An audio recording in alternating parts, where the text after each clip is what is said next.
Start recording. All right. So Nick Gillespie is the editor of Reason TV, Reason Magazine. Right. He's on the show with Rachel Maddow. I'm not sure who else is there, but it's Maher, Maddow, and somebody else versus Nick Gillespie. And okay, he's great on the show. He's been on at least a couple times that I've heard. He does a really good job. So what they're talking about is the drug war. Oh yeah.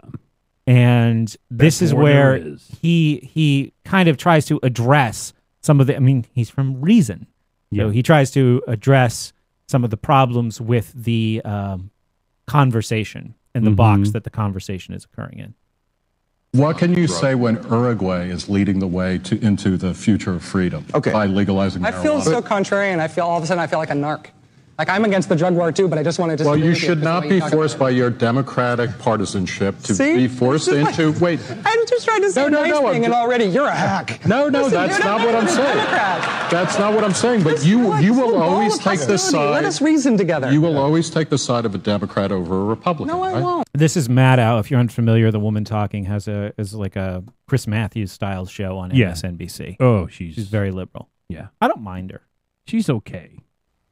But I remember this episode now, and I remember what a pain in the ass she was. What's an example? You don't even know me. What's an example? I've seen your show. I assume that you've always done this thing. We spent almost 5 minutes back watching Kirk Douglas. But when it was, so what's a Republican? What's a Republican that you pick over a Democrat? An issue of partisan? That's not a fair question. If there were you could ask me the same question. Yeah. I could answer that question. Okay, but I asked her 20 years ago. But Republicans have changed. Okay. I haven't changed. You probably would say the same thing. It's they who have changed, not us. That can't 20 years ago. True. What? That can't possibly be true. Hold that thought. Okay. So there were Republicans, absolutely, who were reasonable. They are a extinct species now. But the important thing is that you're not a partisan. This is my point. I'm just saying, both things can be true. Okay. Absolutely. Okay. If there are no people you're not on a that, partisan, but you will always be against the Republicans. Only if they continue to act like the party of the mental patient. Well, what are you mad about? That's exactly right. That you're mad about that. I'm not mad about it. All I'm saying is that I refuse to be put into a false choice of like you're either with the Democrats or the Republicans, and that's the way this. Well, get out of your box. You're putting yourself in it. You're the only one in this part of the conversation. This conversation has been framed as, aren't the Republicans just doing this as a show trial, et cetera? And it's like, well, if that's Eric Holder is bad. They're talking about Fast and Furious, so I like his conclusion here. Well, if that's Eric Holder is bad, the Republicans are bad, the drug war is bad. There's a lot of badness in the world. Well, the drug war is bad, and the Republicans are mental patients. I don't know if Eric Holder is bad. Okay. So, all right. Now, I lost my train of thought. What was I going to say? They're talking about Fast and Furious, the whole gun running scandal to Mexico thing. And they can't even so that in that clip in that conversation, Gillespie basically summarizes the whole show, all 260 episodes of Real Time with Bill Maher, or all episodes since Obama became president, which is probably back to episode I'm guessing like 100, 160 episodes. You should figure they do 30 episodes a year. Maybe they've done 120 with Obama as president. Okay, so maybe back to like 140. That summarizes the whole show. Yeah. Right. Now they say you're the only one who's in a box. He's the only one who's not in the box. Right. You know, which I think is interesting. Now you're a tell. He's saying I'm not partisan towards the Democrats, but the Republicans are all mental patients. Yeah. Well, yeah. But that's the either or. That's the false dichotomy. Right. Right. Now, what did you say? You said I have a hard time believing that's true. When he says it's the Republicans have changed, I haven't changed. This part right here. I haven't changed. You probably would say the same thing. It's they who have changed. So what Bill Maher is saying is that nothing that has happened in the world in the past 20 years has made him change any of his views. How would you describe Bill Maher politically? I don't know if I can honestly describe Bill Maher politically. I know how he presents himself on his show. Does he support carbon tax? Yes, he does. Does he support graduated progressive income tax? Yes. Does he support universal health care? Yes, he does. All right. So he has some ideas that are very liberal, socialist. He said on his show that European socialism works. We should be more like Europe. These are things that Bill Maher has said. Now, and yet he describes himself as a sort of a kind of a libertarian. Well, I mean, there are left libertarians, but they're obviously not for like European socialism, like Scandinavia, I wouldn't think. Bill Maher, I don't think he understood what that term meant. No. But Bill Maher has not been. One of the reasons why I wanted to focus on this a little bit is if somebody changes their position, like I don't understand why the Republicans went after John Kerry in 2004, or even to some degree why Democrats go after Romney today. Like as time goes on, you know, people can learn new things and change their positions on certain issues. I wouldn't want people judging me today based on things I would have done or said 6 or 7 years ago. Right. Now, obviously, we can learn a lot. Like, I think a lot of you. Romney's a pretty poor example of that. I've seen Romney change his mind about things in mid-sentence. In a sentence, yeah. Okay, Romney is a bad example of that. But I certainly, I think, like, if there were a bunch of tapes leaked of me teaching history 6 years ago, yeah, that would not be good for School Sucks podcast unless people could understand that in that time I've learned a lot. If somebody has literally never changed any of their thoughts or opinions in the past 20 years, something is wrong with that person. Yes, we call that being brainwashed. Yeah. Yeah. Now, old people who are older, over 40, over 50, they usually do not really change that much what they think. The reality, the concrete in the tunnel. They can in the moment, and then the next day they wake back up the way they were. You're right. Yeah. They retreat, as I've talked about so many times on the show. Like, I have had people concede, yes, Brett, you are right. Most of the things you're saying I agree with. I had a conversation with a Republican woman who's saying, you have to vote. I have to vote because, you know, I said, well, then if you think you have to go through this ritual, this was about a month ago, I said, vote for Gary Johnson. And she said, well, you know, a vote for Gary Johnson is like a vote for Obama. I'm like, okay, you heard that on television. Here's something you won't hear on television. A vote for Romney is a vote for Obama because they're fucking the same. Yep.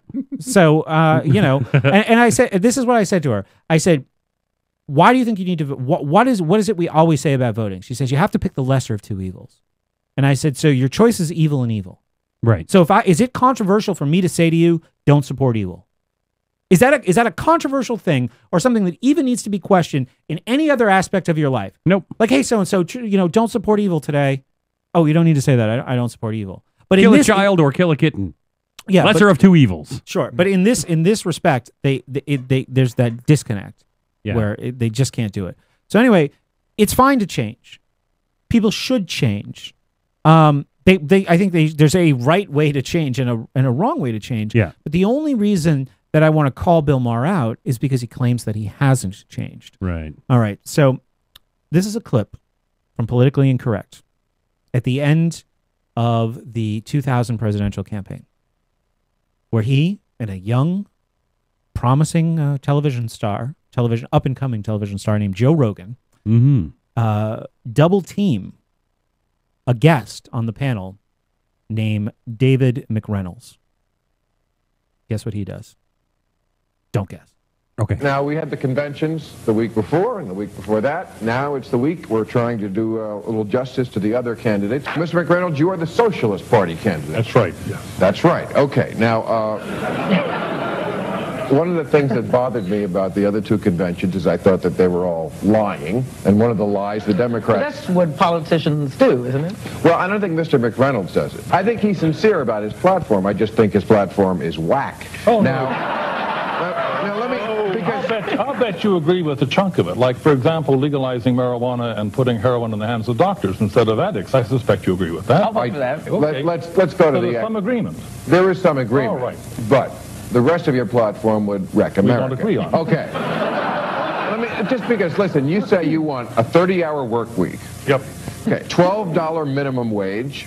Yep. 6 weeks paid vacation, free college, free mass transit, free legal services, free health care, free daycare. Unicorns, rainbows, and little green men. Actually, we already have half of those things. You got free legal aid now. Bad legal aid. You had, yeah, I know, we'd like to have much better legal aid, but you have. But it's not and really when I went free, to college, somebody pays in the end. Bill, you're right on that, and I wish we... Somebody's going to have to pay in the end for everything. We had Hold on, John. in the platform and saying that there is no free lunch.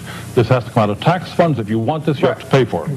So how much? 80% of your taxes, right? But you're going to cut back on the taxes because people are going to be working 30-hour weeks, so there's not as much income. Yeah, but the lazy people still get to be lazy. We are going to lift the taxes on those who are very wealthy. There's no question that the socialist, if it was elected, if you earned $1 million, more than 48%. Oh yes, much more than that. You want more than 48% taxes? This is Rogan. Depends on what your income. Depends on what your income is. What would be the high?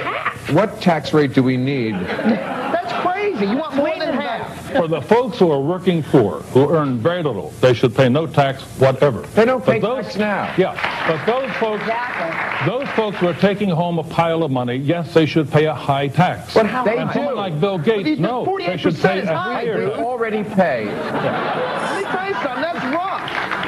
Anyone who makes over $250,000 in America already pays half. We're in favor of lifting that higher. I know you will. Listen, Bill, that's right. Everybody who's in a socialist government situation all wants to come here to make money. Where the hell are we going to go? I think that's quite One of the things which is really obscene is that in this country, the average CEO earns 400 times what the average guy does who works a 40-hour week. Something is wrong with that. Yeah, but you know, the average CEO never works a 40-hour week. First of all, they never worked a 40-hour week to get there. They had to bust their ass to go through school. It's not easy to become a CEO. I mean, in general, I've always thought socialism is like marriage. It's good in theory. It just doesn't work practically. It's utopia. Okay, so he has changed. I think that's interesting, and it makes me wonder. I mean, I don't want to say, oh, look at him, what a hypocrite, how stupid, you know, because, I mean, but what happened? How the change, you know? Like, you would think learning more would only... Yeah. Oh, I don't know. I'd like to get some thoughts from people listening. John, you're on the phone with Brett, Cory, and Osborne. What's on your mind tonight? So I was listening to the political conversation, and it's really depressing, because really when it comes to the two major parties, when it comes to the issue of is America becoming a totalitarian state, they both have the same platform. So what do you do? Oh yeah, and that's basically what I would say, is that there's no difference in any way that matters. The media on both sides, the left and the right media, have worked very hard to create these differences. Right. Mostly having to do with character or background. Magic underwear or birth certificates, stuff like that. Yeah, but you're absolutely right. On anything that's really important, the NDAA, the general thrust of U.S. foreign policy, the Federal Reserve, all of those conversations are out of the debate, for sure. I absolutely agree. Listening to an Obama speech today wherein he said that this election is the choice between two radically different visions for the future of America. Radically. So, thoughts, John? Excuse me? What are your thoughts on this? Honestly, when it comes to politics and when it comes to people like this, I tend to think of it as, you know, I vote for the candidate when I do vote that's going to kill the least amount of people. Okay. Yeah. That is the most reasonable method for choosing a political candidate that I think I've ever heard. I don't know how I'm not sure how you can, I mean, if you were making that decision between, when Obama was running, you think, well, he's definitely going to kill less people than Bush. Yeah, I mean. But no. What would your metrics be for making that assessment, John, of these people? Because, I mean, if it was Bush versus Gore in 2000, this election, we just heard that clip from Politically Incorrect with Bill Maher from the 2000 campaign, and, Bush is going after, I mean, obviously 9/11 happened, and that was a game changer and all. I understand that. But, Gore was defending Clinton's incursions into Somalia and Herzegovina and the sanctions against Iraq. And Bush was attacking him on that, saying, look, no nation building. That's not what we should have a humble foreign policy. We shouldn't tell people this is the way we do it, so should you. That's a quote. So I would think it'd be very difficult to gauge how many people one of these. It's like Grover Norquist's tax pledge that he makes politicians sign. Like, what good is a pledge or a promise for from a politician? I can't even think of anything more worthless than that. So if my metric is to vote for the person that's going to kill the least amount of people, really then there's not that many candidates left that I can vote for. So because as soon as you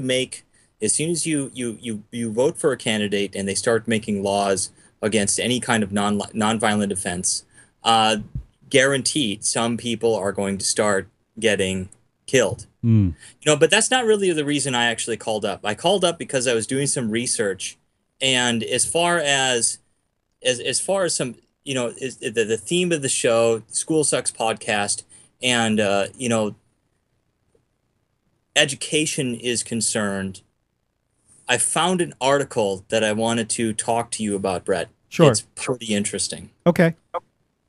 So there was this experiment done in Africa, and I sent this to you. I sent this to your email, so you might want to take a look at that. There was this experiment done in Africa where a huge group of children in Ethiopia were given tablet computers, basically, and they're put into a box, and you know the kids were given the box, and they were going to be able to see what they could do. So it was kind of an experiment in natural learning. And so here's what happened.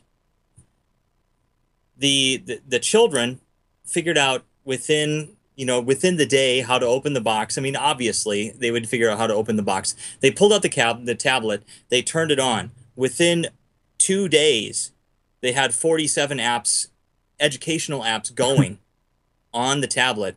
And within 2 weeks, they started teaching themselves English. Within 5 months, they hacked the Android system and completely took over the tablet and made it their own. Ha! Yeah. That's fantastic. So, yeah. Can you imagine? So like the experiment was foiled by human ingenuity, which that was what they were trying to measure. So these kids were so ingenious that they broke the experiment meant to measure their ingenuity. Exactly. Good for them. I like these kids. So it's an absolutely amazing example of what the human mind is capable of. And for me as a teacher, you know, I got the feeling that, you know, whenever a teacher opens my mouth and says something to a student that you must do this, yeah, we're actually just standing in the way.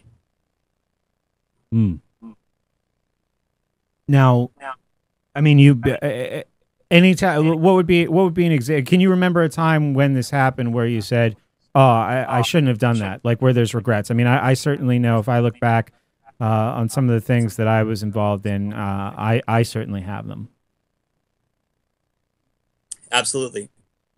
I mean, and once I start to really consider the non-aggression principle and how it applies to pedagogy,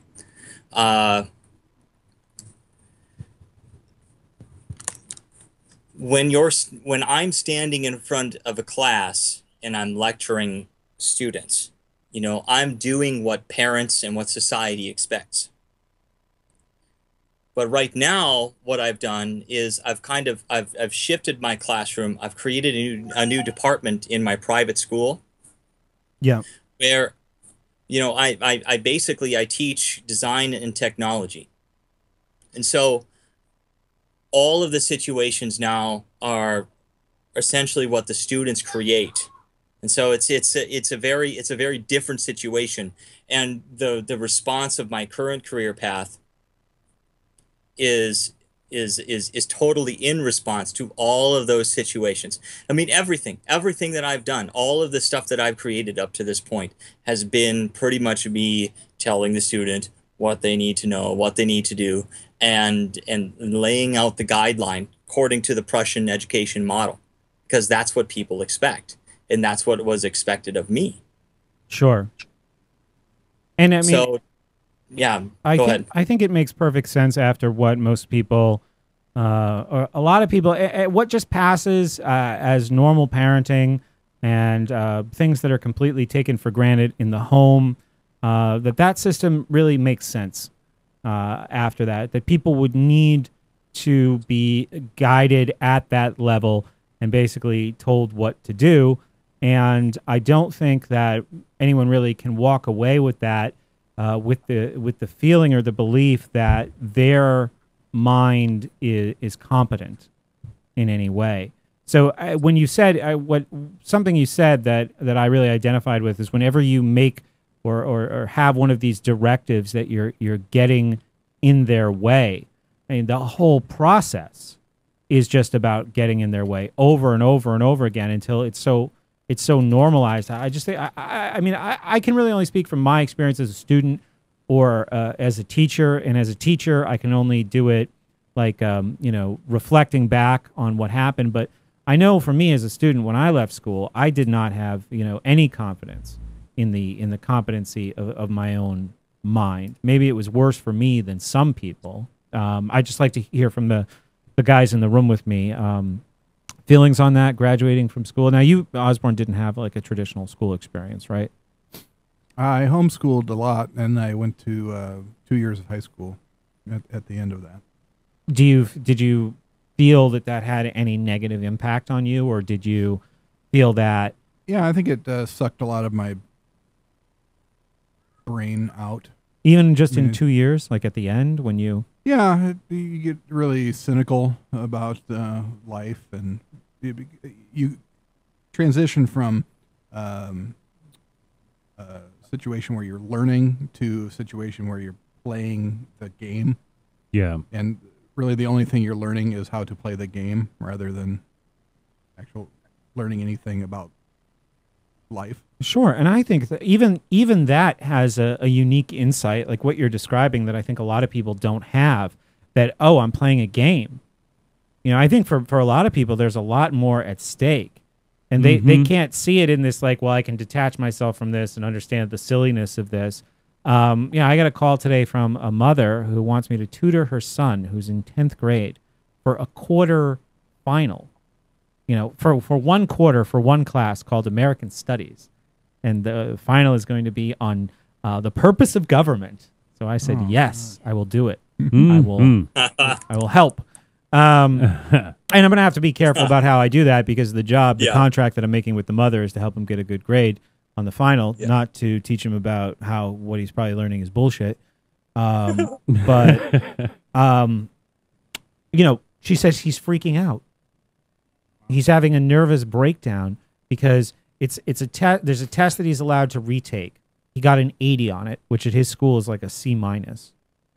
And just like the temptation to say to somebody like that, this doesn't matter. This is not the real world. I said this on a show a long time ago about a kid who committed suicide because of bullying. Kid I was supposed to tutor, right? And I met and I had an initial meeting with him. And then like 3-4 days later, I found out he was dead. He hung himself. And I talked about this in an episode of the show, maybe like 130 episodes ago. It was the Kids Are Not Defective series.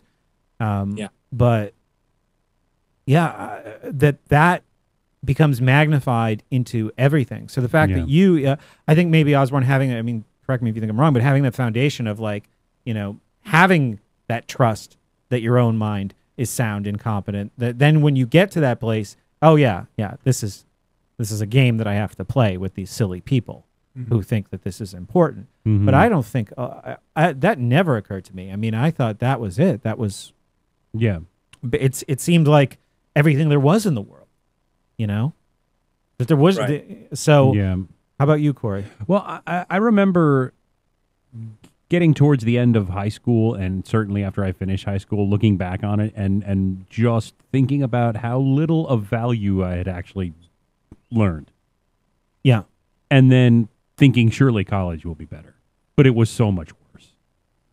And then getting out into the world after I decided to take a break from college because I didn't really get what it was going to do for me. And then getting out in the world and feeling like I just didn't know anything of value that I could do with my life. Yeah.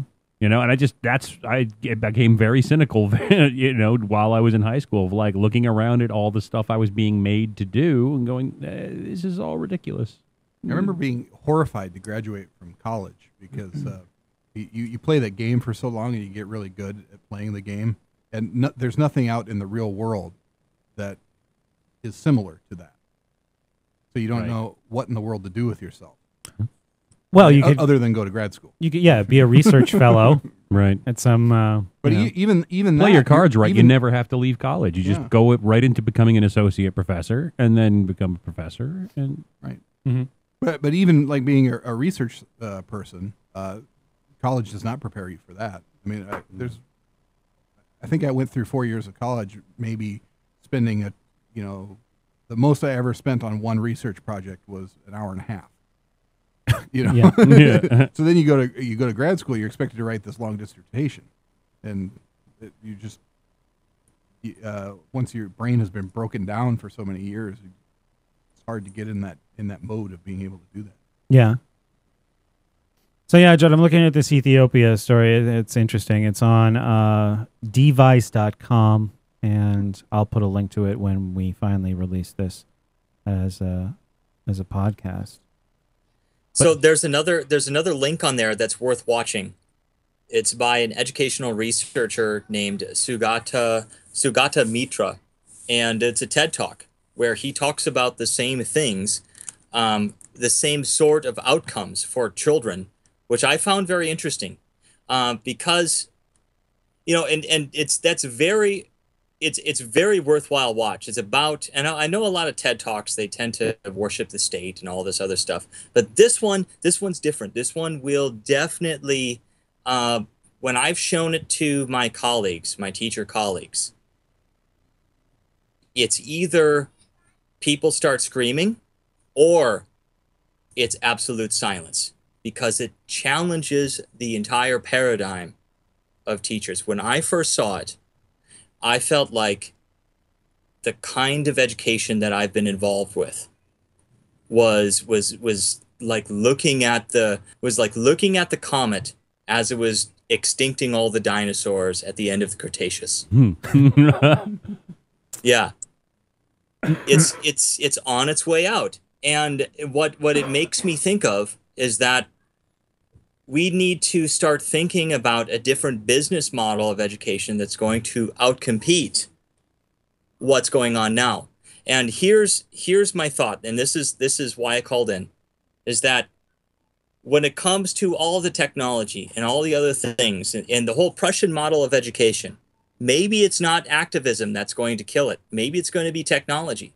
And maybe if teachers want to have any kind of job in the future at all, the only thing that they can cultivate with students is their relationship. I mean, don't you think that that's happening already, though? Don't you think technology is already on its way to doing away with the Prussian model of education? Just because it is, but it's not reflected in the public schools, not at all. I mean, the more that technology creeps into the public school, the more they clamp down. Oh, sure.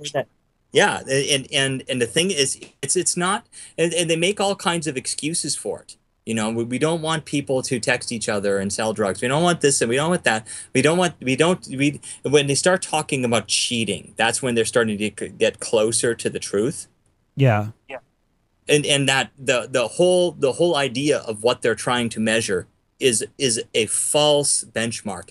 It's something that is put up there that has no meaning whatsoever. I mean, if you can look it up on the internet and get all the answers, there's not a lot of real value that you can get out of that. It's basically like if I can go to a library and get the same information, there's not a lot of purpose for that class. And that's what this article and the video that I linked really talk about, is that children are able to teach themselves complex knowledge. And that Sugata Mitra TED Talk they provide evidence. They start talking about a study where the children are able to teach themselves advanced biotechnology concepts on their own. Okay? So even for that, you don't need a teacher. Right. And so that's it. All we have are the relationships. That's what we can provide for students. And that's what teachers are missing. You know, when they're mean to students, when they don't sit down and talk to them as humans, when we get into this authoritarian mindset, that's what we're missing. And that's why I think the schools, the real schools of the future, if we can get a business model surrounding this, is going to be based off of a pedagogy that has some kind of link to the non-aggression principle. Well, it was certainly what I missed, John, because, you know, I went to college and had this professor. I mean, I've told this story a bunch of times, but, you know, like I went into teaching history in 2004 as if I have this whole fresh perspective that you kids are going to be so privileged to be exposed to. And I ceremoniously put all of the textbooks in the closet on the first day of school and said, we're not following the standards, you know, and I have my own curriculum, and it's going to be exciting, and I'm going to tell you the truth about Columbus and all of this stuff. But it was largely ineffectual because all of the things that are really important about, you know, what you're saying, what the relationship between a mentor and somebody who needs to learn, or more importantly, wants to learn, has a desire, an intrinsic motivation to learn something on their own, that didn't exist. So I was still stuck in that, you know, the Prussian model, the authoritarian paradigm, and because of that, for the 2 years that I taught, even though I thought I had all of this interesting material, I ultimately failed as a teacher because I didn't understand exactly what you're saying. All of that stuff, when I trained to become a teacher, all of that stuff ended pretty much on the second day of my teaching career. I taught at an alternative school for adjudicated youth, and all of my students had been shit on by the system unbelievably. And what I realized with teaching these guys is that the only thing that mattered to them was to have a relationship with a caring adult. You know, it even came down to, you know, all of the, I handed out like one little piece of paper that you give out when a student disobeys the rules and all this other stuff. They give you a piece of paper. One of my students took it outside, ripped it up, and pissed on it, and then handed it back to me. Yeah. And I realized how little power that I actually had. That the power that I thought I had was a complete illusion. Right. Right. Yeah. Yeah. I mean, I have very similar experiences. In fact, I know you called into the show before a few months ago, and I said, you know, our stories were so similar. That was where my career began, in a school like that. And it was interesting that when I had taught at, hey, do you have headphones? I do not. I'm sorry. That's okay. Is it possible for you to turn me down and still hear me? Yeah. All right. A little more. Yeah, we're still getting echo. Okay. Well, we'll try to go forward with that. Yeah. I mean, the school that I worked at before was much more intense. And I think I realized a lot of those things when I was working there, that these people at the you need to be treated like a human being, because the campus that I ran was for kids who had what was called sexually reactive behavior issues. So they were treated like robots because they were taught that they were a threat to themselves and everyone around them all the time. And they would have these programmed responses, like if there was something even mildly inappropriate on television, they would say, change the channel, change the channel. They would all just start chanting, change the channel, we can't watch this, we can't watch this. If a staff turned their back or walked out of the room where they were not supervised for more than 30 seconds, this chorus would begin of unsafe, unsafe, unsafe, unsafe. It was horrifying. And I worked very hard with the psychologist who was also running the clinical side of that program to say, if these kids are going back into society, the way this program works has to change. And I think I learned a lot prior to teaching history, working at this other school. I think I learned a lot about the things that you were saying there. But then when I went to this other school where there were not those kinds of behavior problems, yeah, the kids had been adjudicated. They had failed in public schools. They didn't fit in. And those were the kids that I liked. But these were kids who were in this less intensive, less hands-on type of school, not so heavily medicated. They were kids who would sit in class and learn. And I had these very, very high expectations for what I would be able to accomplish there. And I think I wound up taking out some of my disappointment on them because I was just another asshole at the front of the room. And even though I had all of these exciting ideas and different approaches, because I prioritized pedagogy over relationships, because I went to this new school with different expectations than I had at the old school, I ultimately failed. Maybe like I got an email from one or two kids, or a Facebook message from one or two kids saying, "You were a good teacher. I'm glad I had you." But it could have been so much more productive. I could have accomplished so much more if I had taken, I think, the lessons that you're talking about here and the lessons that I had learned at this other school and applied them consistently. That, yes, you need to be treated like human beings. Relationships are more important than any kind of top-down authoritarian Prussian pedagogy. No matter how interesting the material is, that does not work. And when I was in grad school and wrote a philosophy for education, it was exactly that sage on the stage kind of philosophy. The teaching should be top down, and the person should be entertaining and engaging, and they should control the class.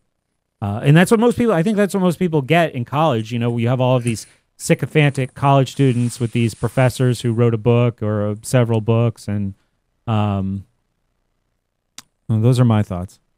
Sorry, I sputtered out there a little bit. That's fine. Okay. I think, when it comes to changing the paradigm of education, the technology ultimately, I think, is what's going to be that's going to be the ultimate factor that does it.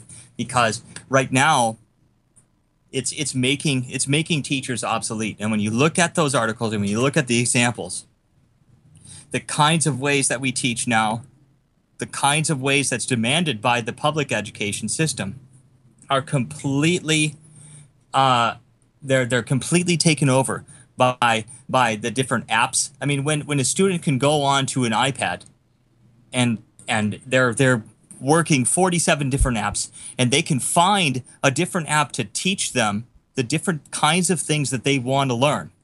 And if they can't work the app, if it doesn't work for them, they can just delete the app. You know what? You can't delete a bad teacher, but you can delete an app.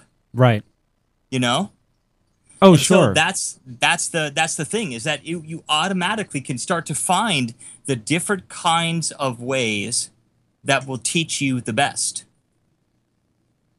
Yeah, I think that's great stuff, and I'll package this up, John, as a separate show, and I'll read that article at the beginning, and put this conversation and that article out as a podcast. So I appreciate your input, just as before. Anything else before we let you go?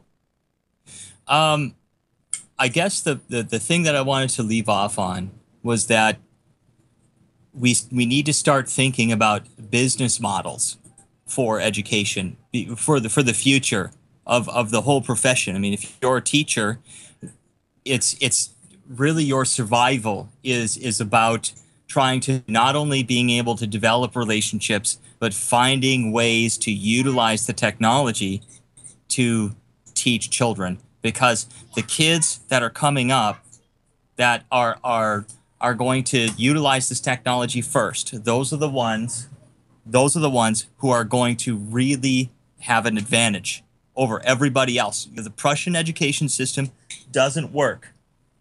And this system seems to go far beyond what's ever been even thought possible from any kind of teacher. I mean, when you have students who are teaching themselves English in 2 weeks, and they know enough language now to hack the Android system Okay, or you have students in 3 months, as in the other video that I referenced, where they're able to learn advanced biotechnology, genetic concepts, and you know what? They don't even have a teacher at the front of the room, where everybody's able to teach themselves, and you have learning communities that are forming spontaneously.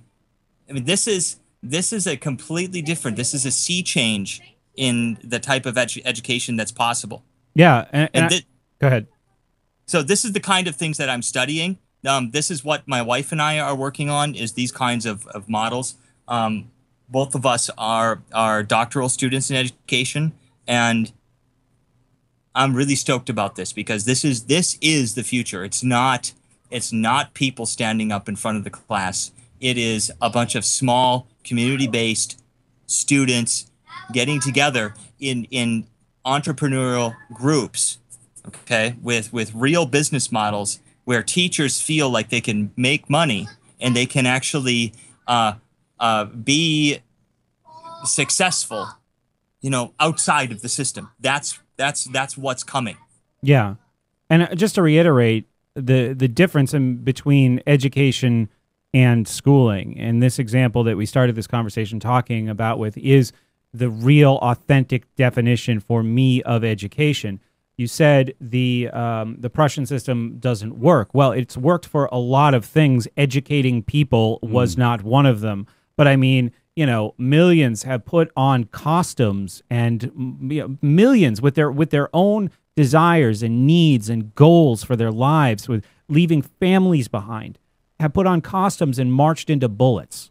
Right, so it works for some people very well for certain things, right? But good point. Self-esteem, education, self-actualization, those have never been on the list. So I think that making that distinction, making it continuously, articulating the difference between schooling and education is very, very important. And the approach has always been, for me, let's not talk about it in terms of does it work or not. And this was actually the show we did last week with Mark Edgeny and Freeman from Free Talk Live. Like, does something work or not is one way to have the conversation, and we can employ all different opposing statistics and studies, and that might not get anywhere, because if you try to talk to a public school teacher that about education schooling, public schooling not working, they have a dozen anecdotes, heartwarming stories, about one experience or another, but they can't, and then of course they commit the fallacy of composition and apply it to everyone who attends public school, which is obviously false, when the net impact of this Prussian system has been a huge negative in the world going back 150 years. And if you're having that conversation, it's almost guaranteed that you're working from two basically different definitions of what it means for that to work. Yeah.